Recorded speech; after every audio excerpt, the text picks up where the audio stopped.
Mazda 6, a vehicle that has transformed from a solid yet boring transport into a luxurious and interesting car.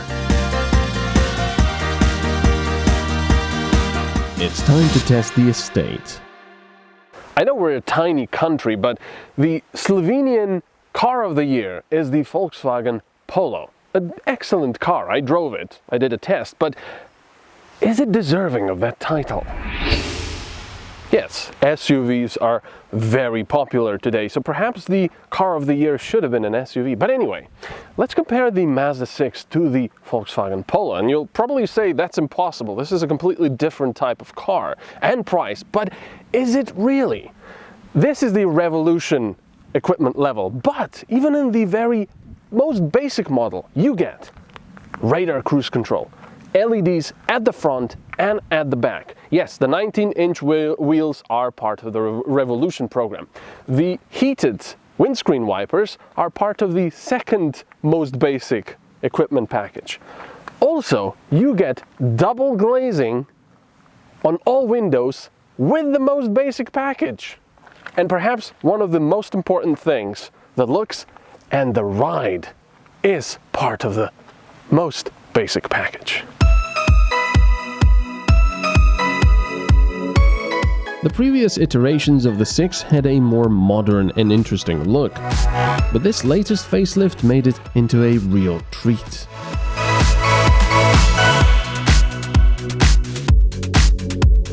LED headlights are now standard, while the adaptive ones are just a couple of equipment levels away. Radar cruise control is not an expensive extra, but standard as well.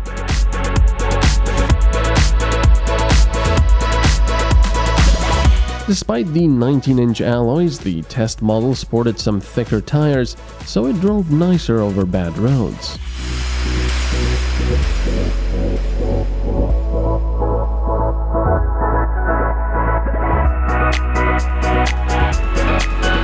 The 6 still has 2 exhausts, but this time with even bigger chrome tips.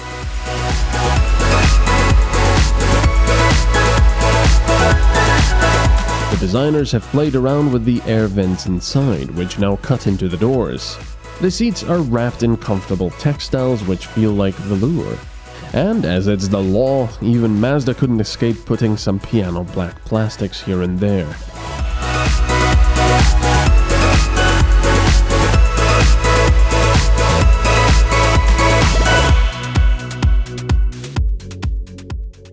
Because this is an estate, the boot is suitably large, but these aren't even the biggest pluses.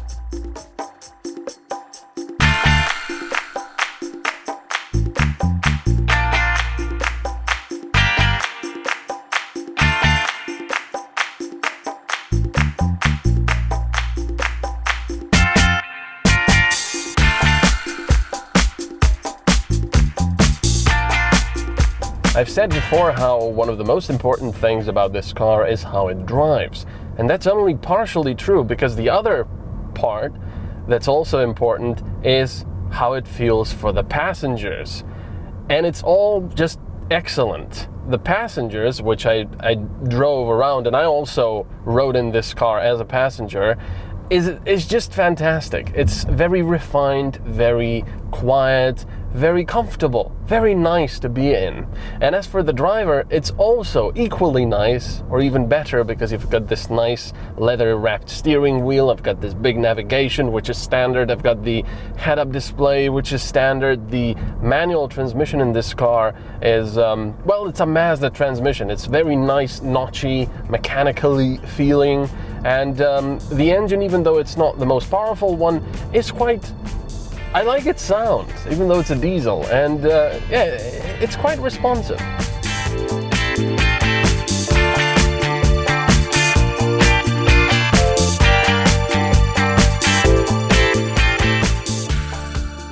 So what is Mazda trying to do with this car?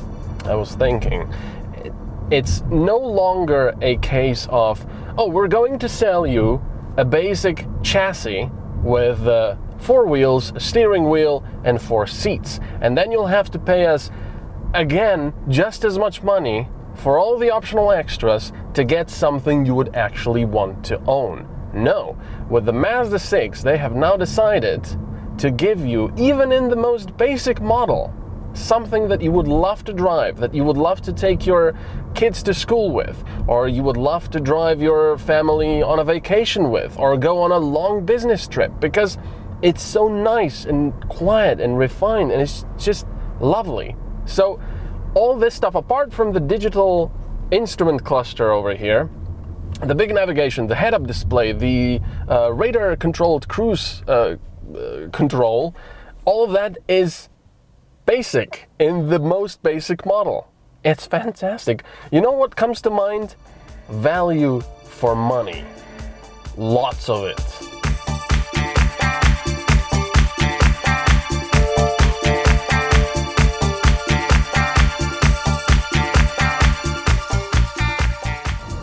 Now that I've said how this car is the best car ever, and this and that, and it's just got pluses, there's going to be someone out there that's going to say, you're being paid by Mazda to do this test, which is actually an advertisement for the car. Okay, you've got me. My cover has been blown. Mazda is paying me $500 million, and I do these tests, but otherwise I live on my luxurious yacht on the ocean, which is actually bigger than Abramovich's, but don't tell that anyone. Anyway, let's stop joking about and actually look at some of the minuses, of which there are a few, but not many. One, this is not a very sporty car. If you want to drive sportily, you'll have to get something like a Mazda MX-5 or something else. It's a much more luxurious, comfortable cruiser. It leans a bit in the corners and so on and so forth. So yeah, don't take it to the track. Secondly, this is the most annoying thing for me perhaps, is the keyless access. Now, a lot of the Japanese cars seem to be still doing this. Instead of having the sensors, they've got those little rubber buttons on the handles, which you have to physically press to lock and unlock the car. And instead of, like I said, the sensors, which, well, you have to put your hand in between the handle or outside of the handle to unlock and lock the car respectively, which is much more preferable for me. And the third thing is kind of funny actually. I was at a petrol pump or a gas station, whichever you prefer, and I had passengers in. So I went out of the car to fill it up, and of course I have my key in my pocket, which means that the car locks itself once I step out, of course with all the passengers in there. And I fill it up, I go in to pay, and suddenly one of my passengers decides to get out of the car, which causes the alarm to go off. What the hell? If there's people inside, either don't lock the car or, stop the alarm from going off. I guess there's no sensors for that really, but a little bit annoying. So there you go, a few of the minuses.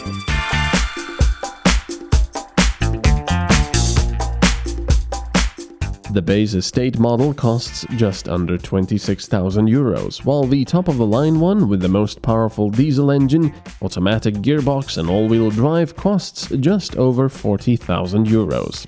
Yep, Mazda has once again made a car that I'm returning to where I picked it up from with a heavy heart. I'll miss it.